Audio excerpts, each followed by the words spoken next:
It's crazy to think how anonymous the internet makes us, you Yeah. know? I mean, like, it could be a great thing for connecting with people and all that, but sometimes it just hides this really dark side, and that can have, like, real-world consequences, sometimes awful ones. Today, we're going deep on one of those really horrific cases, the dark website murder incident from 2007. We're going to try to unpack this whole thing based on what we can find on Wikipedia. Right. So as we go through all of this, we want to get a real sense of what happened. Yeah. Of course, like the sequence of events, but more than that. We Right. want to get into the motivations, Absolutely. what was driving these people? Yeah. And then how did the legal system handle all of this? Right, exactly. It's a really messed up case. Yeah. But by going through it all, we can hopefully learn something about the dangers of online interactions. Oh, yeah, for sure. How criminal intent can develop. Yeah. And how justice, even attempts to deal with something this horrific. Okay, so full disclosure right up front. What we're going to be talking about is really disturbing. Yeah. There's violence, obviously, Yeah. and some pretty explicit stuff, too. Just because that was part of what happened, we're going to keep it factual. Right. No judgment, just trying to understand. Yeah, just laying it all out. So how did this all begin? Yeah, where did this whole thing even start? Well, it started with 3 guys online.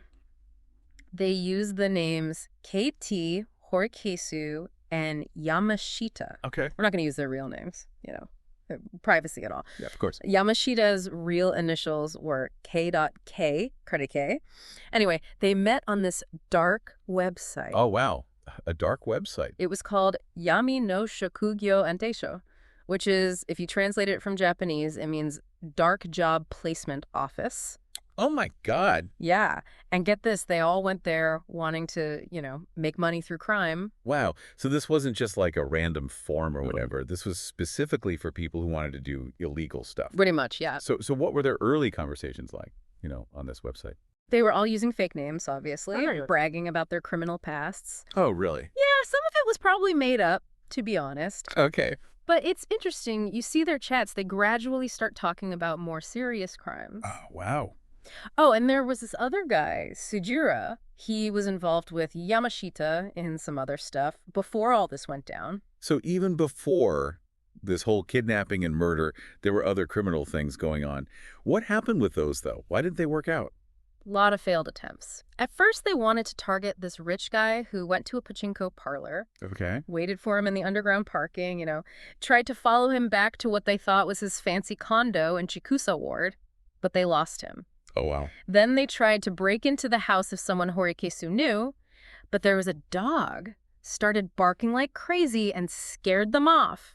They even skirped out this darts bar owner's place in Nakagawa Ward. They were going to rob him. Yeah, but they decided it was too risky because the neighbor's lights were on. Huh. It's almost funny, like a bunch of failed schemes. Yeah. But then, the whole thing just becomes so tragic. So how did they go from these small-time, almost comical failures Yeah. to something as horrible as kidnapping and murder? Well, it seems like they were getting more desperate with each failure. Oh, yeah, I bet. More reckless. Yeah. KT was the one who first said, hey, why don't we kidnap a woman, get her cash card, take her money, and then kill her? Oh, my God. Horikisu and Yamashita, they both agreed. It's chilling how easily they just went along with that. Yeah, that's terrifying. So they went from, petty theft to planning this incredibly violent crime. Yeah. And they even talk about who to target, right? They had these disturbingly specific conversations about who their ideal victim would be. They actually thought about sex workers at first. Really? Yeah, but KT thought they wouldn't have that much money. Okay. And Yamashita and Horikisu were worried about the Yakuza, Right. getting involved. Yeah. So then they decided to target female office workers, what they called OLs in Double Japan. down. Yeah, short for office ladies. And they had very specific criteria. It's creepy how calculated it was. Yeah, tell me about that. What were they looking for? They wanted someone with dark hair, plain looking, Okay. not flashy. Right. They thought that meant she'd probably have savings. Oh, that's interesting, yeah. Late 20s to early 30s, and most likely living alone. Why living alone? So they could hold her longer, get more money from her accounts. Oh, my God. KT even said they should go for someone on a Friday. A Friday, why? Payday, he figured. That is so chilling. So with this plan, this profile they'd created, How did they actually kidnap this woman? This all happened August 24th and 25th, Okay. 2007. Okay. They were driving around Nagoya. Okay. They focused on places near the Higashiyama subway line. The Higashiyama line. Why there? Areas like Hakuzan, Isha, Hongo, they're pretty wealthy, lots of, big houses. Okay. Yeah. And they were looking for a woman who fit their profile. God. So they found her. They did, Miss A. Okay, Miss A, can you tell me exactly how the abduction happened? It was around 11:10 p.m. on August 24th. Okay. She was walking home from Motoyama Station. That's a big transfer station she used to get home from work. Okay. She was actually planning on changing jobs soon, which is it's heartbreaking. Oh, my God. Yamashita was driving their Nissan Liberty. He did a U-turn to follow her. Okay. They passed her near a pedestrian overpass by Jugooka Elementary School. They stopped the car maybe 10 meters in front of her. Okay. On the left side of the road, right in front of this apartment parking lot. Okay, that's the spot. That's where they took her. Wow. As she walked by, Horikesu opened the back door, acted like he needed directions, and then from behind, he grabbed her, covered her mouth, pressed his hand on her stomach. It was like a bear hug. Horikesu and KT pulled her into the back seat. Oh, my God. So fast, so violent. Just snatched her off the street. Yeah. Must have been terrifying for her. Oh, absolutely. What did they do once they had her in the car? They restrained her immediately. Okay. How? Horikesu put handcuffs on her right hand and taped her mouth shut. Lots of tape so she couldn't scream or anything. Nice. They made her sit on the floor in the back, behind the passenger seat. Oh. Then Yamashita started driving toward the Kiso River. Okay. About 15 minutes in, she said she felt sick. Oh. They didn't want her throwing up in the car, so Yamashita found a parking lot, belonged to a restaurant in Ise City. Okay. It was around midnight when they got there. Yeah. And that's where, That's where they killed her. Yeah. So what happened in that parking lot? Well, they took her white handbag. Okay. It had about 62,000 yen in cash. Okay. And about 40 other things, Got cash it. cards, worth maybe another 15,000 yen. Okay. They wanted her PIN numbers, her pins for the card. Right. And it was then that Yamashita tried to assault her. Oh, no. Sexually assault. Oh, my God. KT apparently wasn't happy about it. Really? Yeah, he thought it was a bad idea. Okay. She wouldn't give them the pin, so Horikesu got a knife. A knife? Yeah. Where did he get a knife? From the car door pocket. Okay. It was Yamashita's. He'd stolen it earlier. Yeah. The blade was like almost 19 centimeters long. Jeez. He threatened her with it. Oh, God. Told her if she didn't tell them the numbers in 5 minutes, she really wouldn't be able to go home. Oh, my God. He said they'd stab her. It's awful. So they threatened her with a knife. Did she tell them the pins? No. She gave them a fake pin.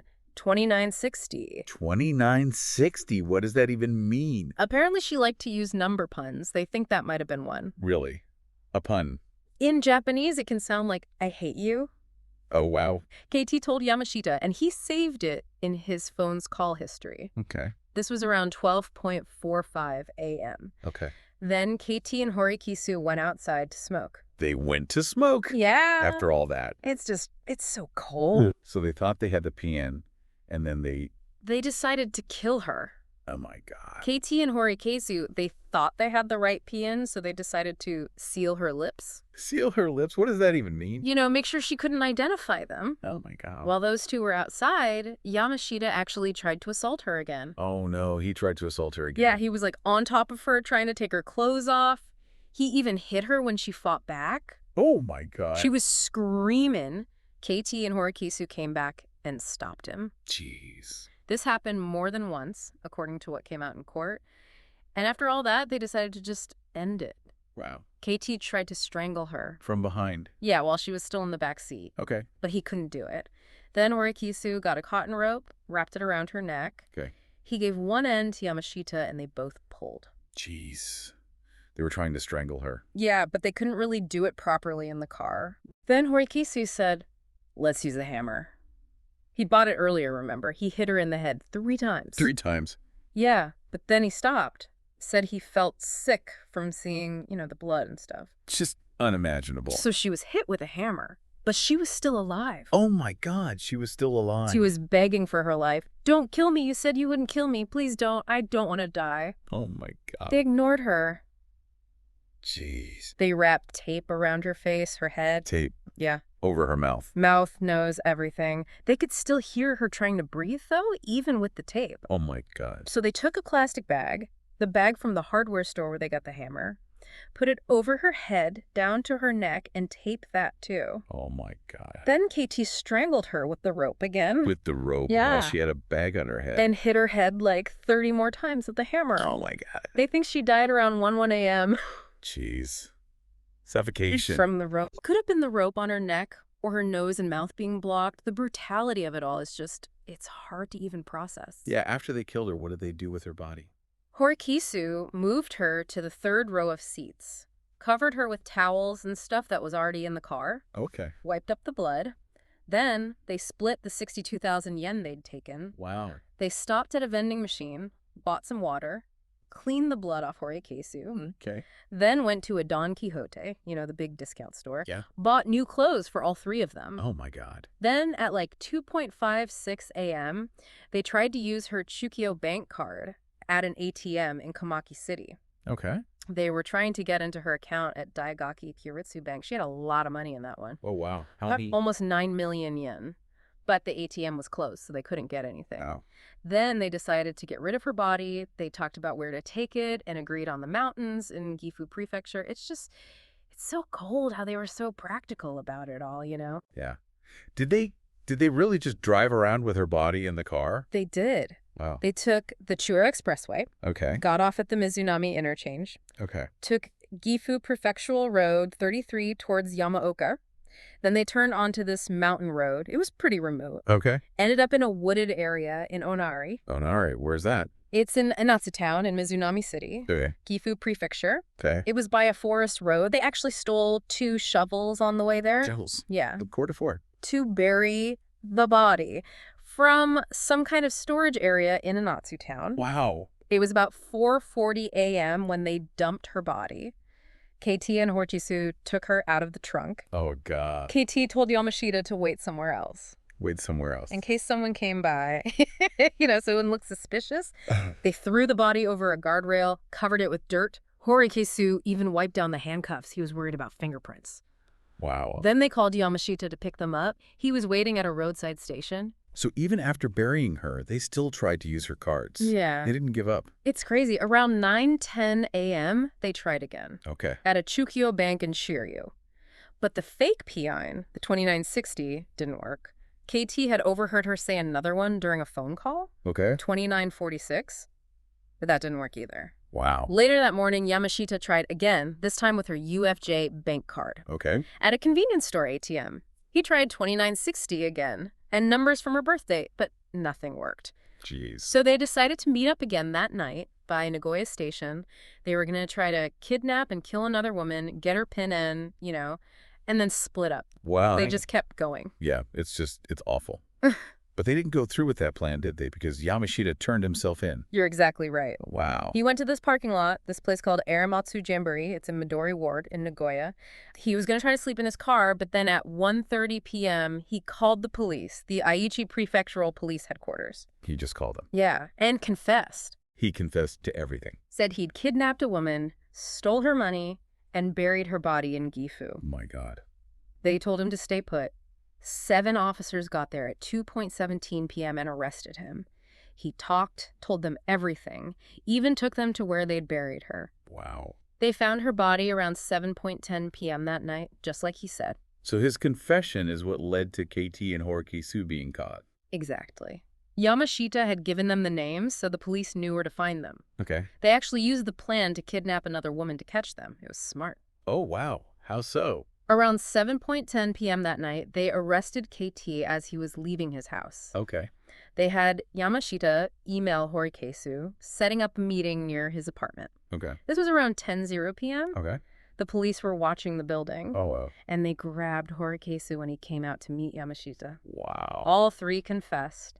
Said they knew each other from the dark website. Okay. Said they chose the woman to get her money, Okay. and that they killed her because she'd seen their faces. The police were on it. They set up a special investigation headquarters and announced it to the public on August 26th. Well, Then on August 27th, they officially arrested all three, Okay. charged them with abandoning a body, and then later that same day, they were handed over to the prosecutors in Nagoya. Okay, so the wheels of justice started turning.